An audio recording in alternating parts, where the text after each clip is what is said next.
ಶ್ರೀಮತೆ ರಾಮಾನುಜಾಯ ನಮಃ.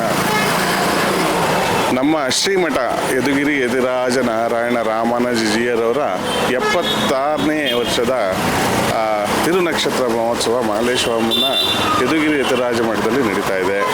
ನೋಡಿ, ನಮ್ಮ ಮಠದಲ್ಲಿ ಇವತ್ತು ಹಬ್ಬದ ವಾತಾವರಣ.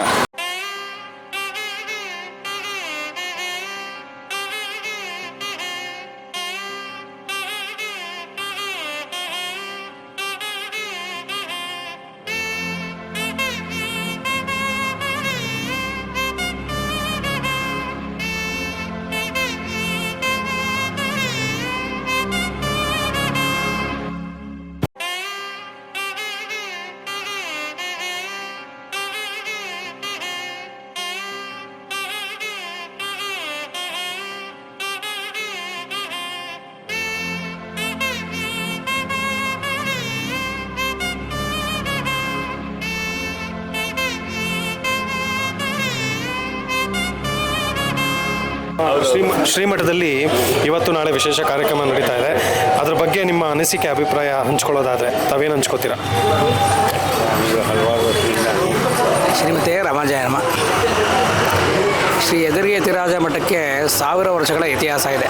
ಇದು ರಾಮಾನುಜರೇ ಸ್ಥಾಪಿಸಲ್ಪಟ್ಟ ಯತಿರಾಜ ಮಠ. ಇದು ಬೆಂಗಳೂರಿನ ಶಾಖಾ ಮಠವಾಗಿದೆ. ನಮ್ಮ ಶ್ರೀ ಯತಿರಾಜ ಜೀಯರ್ ಸ್ವಾಮಿಗಳು ಈ ಪಟ್ಟಕ್ಕೆ ಒಂದು ಹೆಚ್ಚು ಕಡಿಮೆ 11 ವರ್ಷ ಆಯ್ತು. ಈಗ ಅದರ ವಿಶೇಷ 76ನೇ ತಿರುನಕ್ಷತ್ರ ಮತ್ತು 11ನೇ ಚಾತುರ್ಮಾಸ ಮಹೋತ್ಸವದಲ್ಲಿ ಭಾಳ ವಿಜೃಂಭಣೆಯಿಂದ ಮಲ್ಲೇಶ್ವರ ಶಾಖಾ ಮಠದಲ್ಲಿ ಆಚರಿಸ್ತಾ ಇದ್ವಿ. ನಾಳೆ ದಿನ ಸುಮಾರು 2,000 to 3,000 ಜನ ಭಾಗವಹಿಸುವ ನಿರೀಕ್ಷೆ ಇದೆ. ಭಾಳ ಚೆನ್ನಾಗಿರುತ್ತೆ. ಎಲ್ಲರೂ ಬಂದು ಭಾಗವಹಿಸಬೇಕು ಅಂತ ಕೇಳ್ಕೊಳ್ತೀವಿ. ಇಲ್ಲಿ ಮತ್ತೊಬ್ಬರು ಶಿಷ್ಯರಿದ್ದಾರೆ, ಶ್ರೀವಾಸ್ ಮಾಮ ಅಂತ. ಶ್ರೀಮತಿ ರಾಮಾನುಜಾಯ ನಮಃ. ಮಾಮ ನಮಸ್ಕಾರ. ತಾವು ತುಂಬ ಕೆಲಸ ಕಾರ್ಯಗಳಲ್ಲಿ ಪ್ರವೃತ್ತರಾಗಿ ಸಕಲ ಸೇವೆಗಳನ್ನು ಮಾಡ್ತಾ ಇದ್ದೀರಾ ಮಠದಲ್ಲಿ. ಹಾಗೆ ಸುಮಾರು ಒಂದು ವಾರದಿಂದನೂ ಸಹ ದಿನಾಗಲೂ ಬಂದು ಮಠದಲ್ಲಿ ನಿತ್ಯ ಕೈಂಕರ್ಯಗಳನ್ನು ಮಾಡೋದರಲ್ಲಿ ತೊಡಗಿಸ್ಕೊಳ್ತಾ ಇದ್ದೀರಾ. ಹಾಗೆ ನಾಳೆ ನಮ್ಮ ಜೀಯರ್ ಸ್ವಾಮಿಯವರ ತಿರುನಕ್ಷತ್ರ ಇದೆ.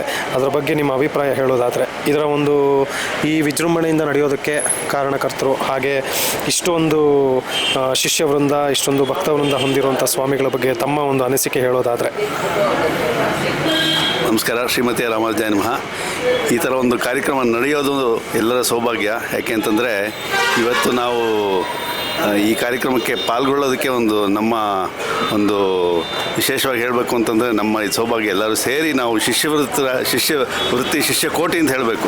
ಶಿಷ್ಯಕೋಟಿಯಿಂದ ನಾವು ಎಲ್ಲರೂ ಸೇರಿ ಮಾಡ್ತಾ ಇರೋದು ನಮ್ಮ ಸ್ವಾಮಿಗಳ ಒಂದು ಕರ್ತವ್ಯ ಅಂತಲೇ ಹೇಳಬೇಕು ನಾನು ಇವತ್ತು. ಯಾಕೆಂತಂದರೆ ಈ ಥರ ಒಂದು ಸ್ವಾಮಿಗಳು ಬಂದು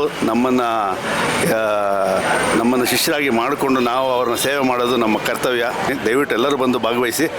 ಎಲ್ಲರೂ ಬಂದು ಸೇವೆ ಮಾಡಿ ಈ ಒಂದು ದೊಡ್ಡ ಕಾರ್ಯಕ್ರಮದಲ್ಲಿ ಕೈಂಕರ್ಯದಲ್ಲಿ ಸೇವೆ ಮಾಡಬೇಕು ಅಂತ ಕೇಳ್ಕೊಳ್ತೀನಿ. ನಮಸ್ಕಾರ.